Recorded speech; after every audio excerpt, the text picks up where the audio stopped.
தேமுதிகவுக்கு திமுக ஆப்ஷனை ஓபன் பண்ணி விட்டவரே ரவீந்திரன் துரைசாமி தான் அப்படிங்கிற ஒரு பேச்சு இருக்கு சார். அதான் ரவீந்திரன் துரைசாமி.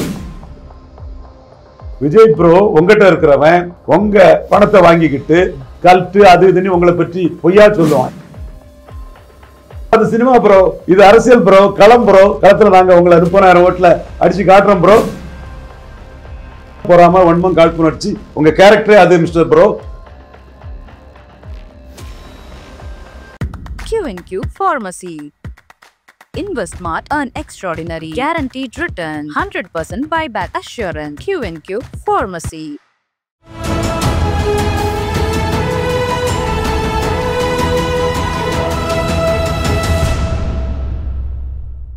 தமிழரம் நேயர்களுக்கு அன்பு வணக்கம். மீண்டும் உங்களை சந்திப்பதில் மிகுந்த மகிழ்ச்சி. இன்றைக்கு நம்மிடையே மூத்த அரசியல் விமர்சகர் திரு ரவீந்திரன் துரைசாமி சார் நம்மோடு இணைந்து இருக்கிறார். வாருங்கள் நேயர்களே, சார்ட்ட பேசலாம். வணக்கம் சார். வணக்கம் டேனியல். எப்படி இருக்கீங்க சார்? நல்லா இருக்கும் டேனியல். இப்ப நீங்க பண்ற அந்த மூவ்லாம் வரிசையா ஒவ்வொன்னா நடக்க ஆரம்பிக்கிறது. தேமுதிகவுக்கு திமுக ஆப்ஷனை ஓபன் பண்ணி விட்டவரே ரவீந்திரன் துரைசாமி தான் அப்படிங்கிற ஒரு பேச்சு இருக்கு சார். அவங்க சந்திப்புக்கு பிறகுதான் அவங்க அது பண்ணாங்க அப்படிங்கிற ஒரு செய்தியும் போயிட்டு. அவங்க குடும்ப நண்பர்கள் எதிர்கட்சியா இருக்கும் போதே கேப்டன் விஜயகாந்த் வந்து முதல்வராக இல்லாத கலைஞருக்கு பொன்விழா எடுத்தார். அந்த இடத்துல தான் கேப்டனுக்கு துணிச்சல் நிற்குது. குடும்ப நண்பர்கள், அது பல ஆண்டுகளாக அவங்க குடும்ப நண்பர்கள். அவங்க ஒருத்தருக்கு ஒருத்தர் ஒரு புரிந்துணர்வோட ஒரு கூட்டணிக்கு போறதுக்கு இன்னொருத்தர் தேவையில்லை. இல்ல இப்ப அரசியல் பேசலன்னு சொல்றீங்களா? கண்டிப்பா அரசியல் பேசினாங்க. கண்டிப்பா பேசினாங்க. அது ஆல்மோஸ்ட் ஸ்டாலின் கொடுக்கிறது எம்எல்ஏ போஸ்ட், எம்பி போஸ்ட்ங்கிறத வேணா நான் சொல்லியிருக்கலாம். எடப்பாடிக்கு ஓட் டிரான்ஸ்பரிங் கெப்பாசிட்டி கிடையாது. ஸ்டாலின் கொடுக்கிறது MP post, MLA post. Edappadi PMK தான் முக்கியத்துவம் கொடுக்கிறாரு. எடப்பாடி உங்களுக்கு முக்கியத்துவம் கொடுக்கல. எடப்பாடிக்கு பாமக எடப்பாடியில ஜெயிக்கிறது 10.5 தான் முக்கியம். பிரேமலதா அம்மையார் செல்வாக்கோ அது வந்து அவர் அங்கீகரிக்க தயாரா இல்ல. ஒரு 4-5% ஓட்டு கேப்டன் விஜயகாந்த் சிம்பதியில வந்திருக்குங்கிறது எங்களோட பார்வை. நாங்க செக்மெண்ட் வைஸா, ஏரியா வைஸா, பூத் வைஸா அனலைஸ் பண்ணி சொல்றோம். அதை விட அவருக்கு எடப்பாடியில ஜெயிக்கிறதும் வட தமிழகத்துல வன்னியர் ஆதரவுல 10.5 மூலமாட்டு எதிர்கட்சி தலைவராக வந்த மாதிரி எதிர்கட்சி தலைவராக வர்றது தான் முக்கியம். 2021 மாதிரி உங்களை அவரை ட்ரீட் பண்ணதுக்குள்ள வாய்ப்பும் வரலாம்னு நம்ம அலர்ட் பண்ணிருக்கலாம். ஓகே, அலர்ட் பண்ணிருக்கலாம். அது நம்ம கேப்டனே அலர்ட் பண்ண நம்ம எப்படி சொல்லி அலர்ட் பண்ணணும்?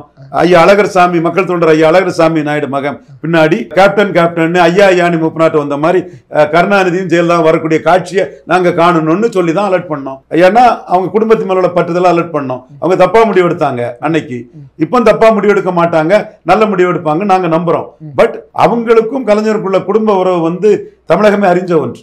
Okay sir. இப்போ இது திமுக தேமுதிக கிட்டத்தட்ட உறுதின்னு சில பத்திரிகைகள்லாம் செய்தி வெளியிட ஆரம்பிச்சிட்டாங்க சார். நானும் அப்படிதான் நம்புறேன். ஏன்னா vote transferring capacity, seat converting capacity இல்லாத எடப்பாடியோட திமுகவுக்கு தான் போவாங்கிறத நாங்கள் ஏற்கனவே மோடிக்கு நாங்கள் ரிப்போர்ட் பண்ணியிருந்தோம். நேற்று நாங்கள் ரிப்போர்ட் பண்ணியிருந்தோங்கிறத மோடிக்கு சுட்டி காட்டி எழுதியிருக்கிறோம். ஓ சார், இப்போ ஒரு நேர்காணல்ல எடப்பாடி சொல்றாரு தேமுதிக எங்க கூட தான் இருக்காங்க, 26ல ராஜ்யசபா சீட்லாம் கொடுப்போம்னு சொல்றாரு. ராஜ்யசபா சீட்டு கொடுத்துருவாரு என்ன, அதுல பிரச்சனை இல்லை. இவரை நம்பி எம்எல்ஏ சீட்டு ஜெயிக்குமா? இவருக்கு பாமக தான் முக்கியம்னு போறாரு. 10.5 தான் கொடுப்போன்னு கடலூர்ல பேசிட்டாரு. அந்த இடத்துக்குள்ள தானே அவரு அப்படிதான் நகருவாரு அவரு. ஸோ அப்போ தேமுதிக 10.5 ஏற்றிருக்கிறாங்க. அப்போ எப்படி ஓட்டு டிரான்ஸ்ஃபர் ஆகும்? தெக்க பன்னீர் திமுக கூட்டணி போயிட்டாங்கன்னா பாஜக இருக்கனால கிறிஸ்டின் முஸ்லீம் அவங்களுக்கு பிரச்சனை. எடப்பாடி வச்சு என்ன ஓட்டு தென் மாவட்டத்தில் டிரான்ஸ்ஃபர் ஆகும்? அப்போ எப்படி எடப்பாடியை வச்சு ஜெயிக்க முடியும்? நீங்க பாருங்க, சிதம்பரத்தில் 36% வாக்கு ரெட்டால, கடலூர்ல வரலையே, மயிலாடுதுறையிலையும் நாகப்பட்டினம் வந்த ஓட்டு தஞ்சாவூர்ல வரலையே, மத்திய சென்னை, திருவள்ளூர். அப்போ அது விஜயபுரம் சிம்பதியில, கேப்டன் சிம்பதியில, விருதுநகர். அப்போ எடப்பாடி நம்பி இப்படி ஜெயிக்க முடியும் சீட்டு?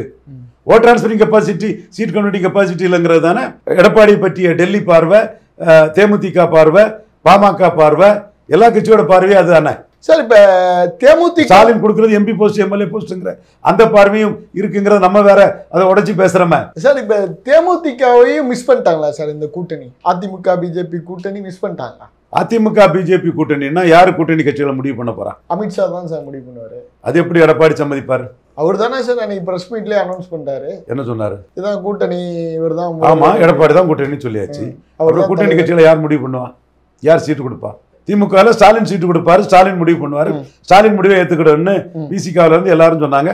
ஸ்டாலினும் கூட்டணி கட்சி கூட கன்சல்ட் பண்ணிட்டு தான் மற்றவங்களை சேப்பன்னு சொன்னாரு. அதனாலதான் இன்னைக்கு ராமதாஸை சந்திக்கல. ஐயா ராமதாஸோட வெறும் வாழ்த்து பேச்சு பரிமாற்றத்தோட நின்று போச்சு. சந்திப்பு நடக்கலன்னா கூட்டணி கட்சிகள்கிட்ட கலந்து பேச அந்த முக்கியத்துவத்தை சகோதரர் தொல் திருமாவுக்கு மு.க. ஸ்டாலின் கொடுக்கிறார். இதுதான் ஜோதி பாசு மாதிரி ஒரு அண்டர்ஸ்டாண்டிங் பொலிட்டிஷியன் ஸ்டாலின்ங்கிறது. நான் சும்மா கண்ணை மூடிட்டு யாரையும் பற்றி கமெண்ட் பண்ண மாட்டேன். ராமதாஸ் சந்திக்க கேட்டாரா சார், அவாய்ட் பண்ணிட்டாரா ஸ்டாலின்? அப்ப நீங்க சொல்றத பார்த்தா அப்படிதானே இருக்கு. நடந்த சம்பவத்தை வச்சு உண்மையை புரிஞ்சுடுங்க. அப்ப ஒரு சந்திக்கிறதுக்கான நேரம் கேட்டாரு, வாய்ப்பு இல்லை, சும்மா கேட்டசிக்காக போன்ல பேசிட்டாரோ? கூட்டணி கட்சிகளின் ஆலோசனைப்படி தான் புதிய கட்சிகளை சேப்போன்னு சொல்றாரு. ஐயா ராமதாஸ் மீது முதல்வர் மிகுந்த மரியாதை வச்சிருக்கிறாரு. கூட்டணி கட்சி ஆலோசனை பிறகுதான் மற்ற கட்சிகளை சேர்க்கணுங்கிறத அவர் சொல்றாரு. திரும்ப காங்கிரஸ் எல்லாத்தையும் ஆலோசனை பண்ணிட்டு தான் ஒரு புதிய கட்சி அக்கம்படி. கண்டிப்பா செல்வ பிறந்தெல்லாம் ஸ்டாலின் சில கன்சல்டேஷன் பண்றாரு. ஓகே, அப்ப பன்னீர் வந்ததும் இவங்க எல்லாத்தையும் கேட்டுட்டு தான் பண்ணாரா? பன்னீர் அலையன்ஸ் ஒண்ணு முடிவா இல்லையா தம்பி? அலையன்ஸ் ஒண்ணு முடிவா இல்லையா? அவங்கள்ட்ட மென்ஷன் பண்ணிருப்பாரு எல்லாருக்கும். சார் கிட்டத்தட்ட இப்ப கடந்த 2024 தேமுதிக பாஜக அவங்க ஒருவேளை இது பண்ணியிருந்தாங்கன்னா இபிஎஸ் 13% போயிடுவாரு அப்படிங்கிற ஒரு ஈக்குவேஷன் சொல்றாங்க சார். அப்ப ஒருவேளை அது திரும்பவும் இப்ப நடந்துச்சுன்னா அது எப்படி சார் இருக்கும்? அதுதான் அண்ணாமலை ஒரு திராவிட கட்சி 13% போயிருந்தார். ஓ, அதிமுக தான் சொன்னார். அவர் இன்னொரு அணியை கட்டமைச்சு என்ன சீமான ப்ரொஜெக்ட் பண்ணி நிதிஷ்குமார் ஆஃப் தமிழ்நாடு மாதிரி ப்ரொஜெக்ட் பண்ணி எடப்பாடியை 13 கொண்டு போயிடலாங்கிறதா அண்ணாமலைக்கு திட்டம். அது வானே சீனிவாசன், சிபி ராதாகிருஷ்ணன் போன்றவங்க மூலமா தெரிஞ்சுக்கிட்டு எடப்பாடி பிஜேபிக்குள்ள வந்துட்டாரு. அதனாலதான் இப்ப என்னையும் பிஜேபி பிரிக்க முடியாது, என்னையும் பிஜேபி பிரிக்க முடியாது, பிரிக்க சதின்னு பேசுறாரு. ஓகே சார், அவர் குறிப்பா ஒண்ணு சொல்றாரு, இந்த பாஜக கட்சிகள்லாம் சேர்த்து ஒரு அலையன்ஸ் ஒன்று கிரியேட் பண்ணோம், அந்த கூட்டணியில நான் இருக்கிறதா சொல்ல வர்றாரா சார்? அது என்ன சார் சொல்ல வர்றாரு? அதெல்லாம் வேலைக்கு ஆகாதுங்க. நீங்க சும்மா அவர் குழப்பத்தில் ஏதோ சொல்லிட்டு இருக்கிறார். இப்போ இபிஎஸ் நான் பாஜக கூட்டணியில இருக்கேன், பாஜக கூட்டணியில சில கட்சிகள் இருக்கு அப்படின்னு சொல்றாரு. அப்ப அது என்னத்துக்கு சொல்ல வராரு? அவரோட வீழ்ச்சியை காட்டுது. அவரோட வீழ்ச்சியை காட்டுது. நாங்க தான் முடிவு பண்ணணும்னு சொன்னவரு இதை சொல்றாருன்னா அதோட வீழ்ச்சி, ஃபால் நாட் ஃபால்ட். சரி, இவங்க தேமுதிக பிரேமலதா அவங்க சந்திப்புக்கு அப்புறம் கிடுன்னு வைகோ திடீர்னு பாக்குறாரு சார். என்ன பயம் வந்துச்சோ சார்? அப்படி வேணா நீங்க இன்டர்பிரட் பண்ணீங்க, அதுல ஒன்றும் தப்பு இல்லை. நான் தான் சொன்னேன்ல, ஸ்டாலினோட பொசிஷன் பெருசு. ஸ்டாலின் கிடையா இன்னொரு திராவிட இயக்க தலைவர் இல்ல. ஸ்டாலின் வர்சஸ் அதர்ஸ் தான். அதுதான் உண்மை நடக்குது. நீங்க கடந்த காலத்தின் கைதியாட்டு ஜெயலலிதாவுக்கும் கலைஞருக்கும் 5% தான் வித்தியாசம். மக்கள் திலகம் எம்ஜிஆருக்கும் கலைஞருக்கும் எம்ஜிஆர் 30.3, கலைஞர் 24.8, 5.5% தான் வித்தியாசம். உள்ளாட்சி தேர்தலில் கலைஞர் எம்ஜிஆரை தோக்கடிச்சிருக்காரு. அண்ணா நகர் மயிலாடுதுறை, உப்பிலியாபுரம் தஞ்சாவூரில் கலைஞர் 2 ஜெயித்தாரு, எம்ஜிஆர் 1 தான் ஜெயித்தாரு. அப்போ இந்த மாதிரி ஒரு ஈக்குவல் ஃபைட்டுன்னு இருந்த ஒரு சூழ்நிலையில் ஸ்டாலின் தொடர் வெற்றியில் இருக்கிறாரு. ஸ்டாலினுக்கு இணையான தலைவரே கிடையாது எடப்பாடி பழனிசாமி. இதுதான் எடப்பாடி பழனிசாமி ஆதரவாளர் பாபு முருகவேல். அவரு அதுதான் டிஃபெண்ட் பண்ணணும். என் மேலே ரொம்ப கோவப்பட்டாரு தம்பி பாபு முருகவேல். பட் உண்மை நிலைமை இதுதான் சார். இப்ப திமுக இருக்கிற ஆப்ஷன் நம்பர் 1 தேமுதிக தான். அதுக்கப்புறம் தான் மதிமுக வச்சிருக்காங்களா, இல்ல அந்த பழைய கூட்டணி தான் இருக்குமா? இருக்கு, அணி இன்டாக்டா இருக்கும்.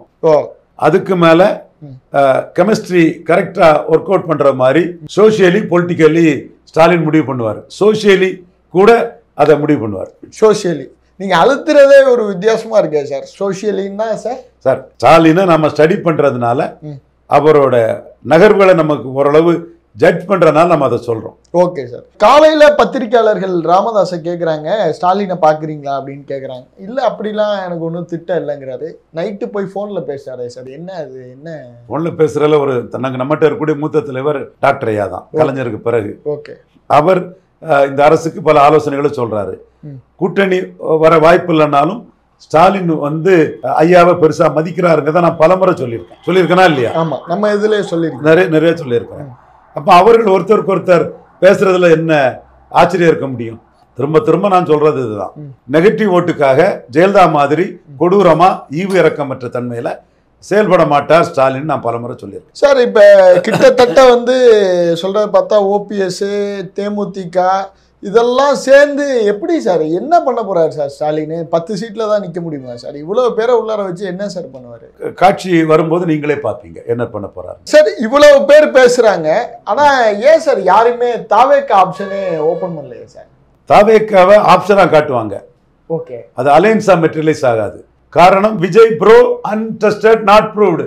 விஜய் ப்ரோ உங்ககிட்ட இருக்கிறவன் உங்க பணத்தை வாங்கிக்கிட்டு கல்ட்டு அது இதுன்னு உங்களை பற்றி பொய்யா சொல்லுவான். ஏன்னா அவனுக்கு கடமை. நாம அந்த நிர்பந்தம்லாம் நமக்கு கிடையாது. Vijay bro you are untested not proved. இதைத்தான் நான் சொன்னேன். 24 நீங்க ப்ரூவ் பண்ணிருப்பீங்கன்னா சகாதேவ மாதிரி சொன்னேன். ப்ரூவ் பண்ணிருப்பீங்கன்னா உங்களுடைய இம்பார்ட்டன்ஸ் இன்னைக்கு வேற. அந்த ப்ரூவ் பண்ண வாக்குக்கு தக்கன நீங்க பெரிய அளவில் மதிக்கப்பட்டிருப்பீங்க. பண்ணலையே. அப்ப எல்லாம் என்ன வருது? சீமான் விஜய். கடைசியில் என்ன சொன்னாரு சீமான்? தம்பி நீ வேணா பலம் நிரூபிக்காத, என் கூட சபார்டினேட்டா வான்ட்டாரு. அதான் வெளிப்படையா சொன்னார்ல. தம்பி விஜயகாந்தாவது 8-10 வாக்கெடுத்து மக்கள் நல கூட்டணி ஒண்ணு அமைச்சாரு. பலம் நிரூபிக்காத அவன் பின்னாடி யாரும் வரமாட்டாருன்னாரு. சீமான் சொன்னாரா இல்லையா? அடுத்தால தோல் திருமா என்ன சொன்னாரு? நான் முதலமைச்சர் ஆனா என்னன்னு கேட்டார். அப்ப பன்னீர்செல்வமும் சிட்டிங் முதலமைச்சர் ஸ்டாலின் போறது வேற. பலம் தெரியாத விஜய் கிட்ட போனா ஓபிஎஸ் நீங்க என்ன ஓபிஎஸ் தன்னை விஜய் முதலமைச்சரா சொல்லத்தானே சொல்லுவாரு. அன்பு செழியன் போன்ற 2 பேருக்கும் நெருக்கமான சினிமாவில் உள்ள இவருக்கு ஓபிஎஸ்க்கு நெருக்கமானவருக்கு வந்து 2 கடையில பேசினா கூட ஓபிஎஸ் தான் முதலமைச்சர் தானே கேட்பாரு. பல நிரூபிக்காத விஜய் எப்படி ஒரு முதலமைச்சரா ஒத்துக்குவாரு? அடுத்தால நீங்க சீமான்கிட்ட பேசினீங்க 2.5 வருஷம் முதல் 2.5 வருஷம் விஜய்க்குன்னு பேசுனீங்க. சீமான் 5 வருஷத்தையே வச்சுக்கிடுங்கப்பா, நான் என்ன சிஎம்ஆ சொல்றதுக்கு எனக்கு எங்க அண்ணன் மூலமா டெல்லியிலே ஆள் இருக்கு, நீங்க 5 வருஷத்தையும் வச்சுடுங்கன்னு திருப்பி அனுப்பிட்டாரு அவரு. புரியுதுல்ல உங்களுக்கு? கடைசியா அன்புமணி ராமதாஸ் அவர் 10.5 வச்சு சொல்லி போறாரா அல்லது 2.5 வருஷம் விஜய்க்கு 2.5 வருஷம் அன்புமணிக்குன்னு அவங்க தொகுதி பங்கீடு பண்றாங்கிறது வரும் நாட்கள்ல தான் தெரியும். பட் அன்புமணியும் ஓபிஎஸும் விஜய் ஆப்ஷனை ஓபன் பண்ணது உண்மை. இன்னும் முத சொன்னது நான் தாங்கிறது உண்மை. ஆமா சார். சார் இதுல பிரம்மாண்ட கூட்டணின்னு எடப்பாடி சொல்றாரு சார். என்ன பிரம்மாண்டம்? யாரு வர போறா? என்ன ஒண்ணுமே புரியலையே சார். மெகா கூட்டணி அமைப்பு 2024 தான் சொன்னாரு. 1% பலம் கொண்ட கட்சி கூட அவரோட கூட்டணிக்கு வராதுன்னு. தம்பி முதன் பழனிசாமி தொழிலதிபர், தொழில் வாழ்க வளர்க, அவருக்கு தம்பிக்க வார்த்தைக்கு சேலஞ்ச் பண்ணி நம்ம செயல்பட்டோம். கடைசியா 5 சீட்டு கொடுத்து தேமுதிக 3% பலமான கட்சியாட்டு அந்த கேப்டன் சிம்பதி உருவாயிருக்கே தவிர நாம சொன்ன போது நாம சொன்ன ஸ்டேட்மெண்ட் தான் கரெக்ட். சார் இவ்வளவு பேரை ஸ்டாலின் அகாமடேட் பண்றதை பார்த்தா விஜயை பார்த்து பயப்படுறாரோ அப்படின்னு தோணுதே சார். விஜய்க்கு பொறுத்து நான் ஒரு ஸ்டேட்மெண்ட் உங்களுக்கே சொல்றேன். சொல்லுங்க சார். விஜயகாந்த் 40% வாக்கெடுத்தது மாதிரி விஜயால 40% வாக்கெடுத்து ஜெயிக்க முடியாது. கமலஹாசன் தமிழக அளவில் அந்த அணி எடுத்தது சுமார் 3% வாக்கு தான். கமலஹாசன் அங்கே எடுத்தது, நான் டேட்டாவை கரெக்டாகவே சொல்லிடுறேன். விஜயகாந்த் 2006 விருத்தாச்சலத்தில் வெற்றி பெற்றார். தமிழக அளவில் தேமுதிக எடுத்தது 8.3%. ஆனால் விருத்தாச்சலத்தில் விஜயகாந்த் எடுத்தது 40%. 32% வாக்கு தன்னுடைய ஆவரேஜ் வேட்பாளர்களை விட அதிகம் எடுத்து கேப்டன் விஜயகாந்த் வெற்றி பெற்றிருக்கிறார். மதுரை வீரண்டா மங்கம்மா பேரண்டா, அடினா அடிக்கிறதுக்கும் வெட்டுனா வெட்டுறதுக்கும் குத்துனா குத்துறதுக்கும் உனக்கு ஆள் இருக்க மாதிரி எனக்கு ஆள் இருக்கக்கூடாது, நீ பட்ட பகல்ல படப்பட்டியை வந்து எடுத்துட்டு போயிருக்கணும் எல்லாமே பண்ணி எடுத்து அது நடந்த கதை. இப்போ நம்மளும் டாக்டர் ஐயாவை மதிக்கிறோம், அது வேற விஷயம். அன்னைக்கு டாக்டர் ஐயாவுக்கு எதிராக தான். அப்புறம் அவங்களும் சேர்ந்துக்கிட்டாங்க. அந்த களத்தை ஆடி 32% வாக்குகள் தன்னுடைய கட்சி அடிப்படை பலத்தோட அதிகம் பெற்று லீடர் எபோவ் த பார்ட்டி ஆட்டு ஒரு கேண்டிடேட் எபோவ் த பார்ட்டி நின்று வெற்றி பெற்றார். கமலஹாசன் கட்சி மக்கள் நீதி மையம் தமிழக அளவில் எடுத்தது 2.6%. ஆனால் கமலஹாசன் எடுத்தது 33% வாக்கெடுத்து தோத்தார்.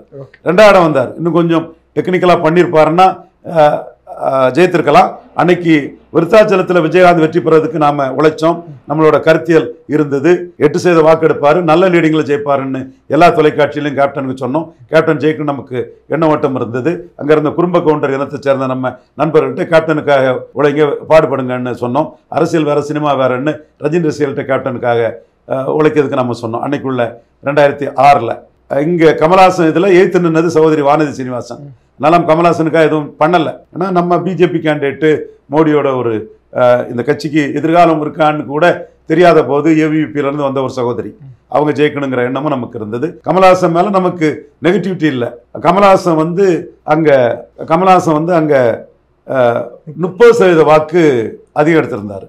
அது அவரோட சினிமா பாப்புலாரிட்டி தான். அடுத்து சிவாஜி கணேசனுக்கு ஆவரேஜ் தமிழக அளவில் ஜானகி அணியோட 11%. ஆனா சிவாஜி எடுத்தது 27%. அப்புறம் ஜானகி அணியில நின்னார். ஒரு 16% வாக்கு சிவாஜிக்கு கேண்டிடேட்ஷிப்புக்கே கிடைச்சிருக்குது. ஒரு 32% வாக்கு விஜயகாந்துக்கு கேண்டிடேட்ஷிப்புக்கே கிடைச்சிருக்குது.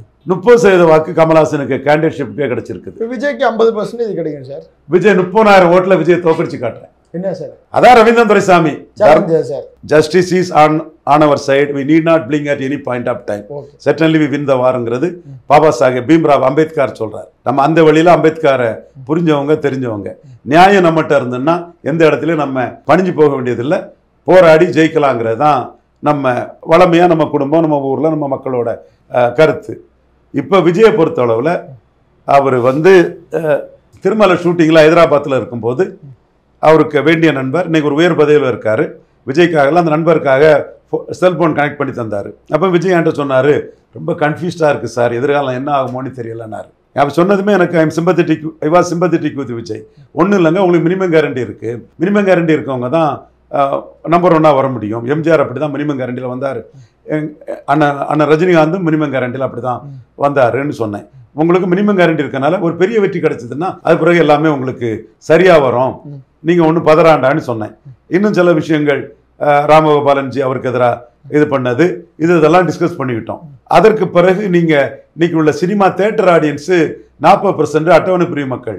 அதனால ப்ரோ அம்பேத்கர் ரைட்டாட்டும் அட்டவணை பிரிவு மக்கள் இஷ்யூவே நீங்கள் அதிகம் எடுத்தீங்கன்னா உங்களுக்கு மினிமம் கேரண்டி சினிமாவில் கரெக்டாக இருக்குங்கிற கருத்தையும் சொன்னேன். இதெல்லாம் சொன்னது உண்மை.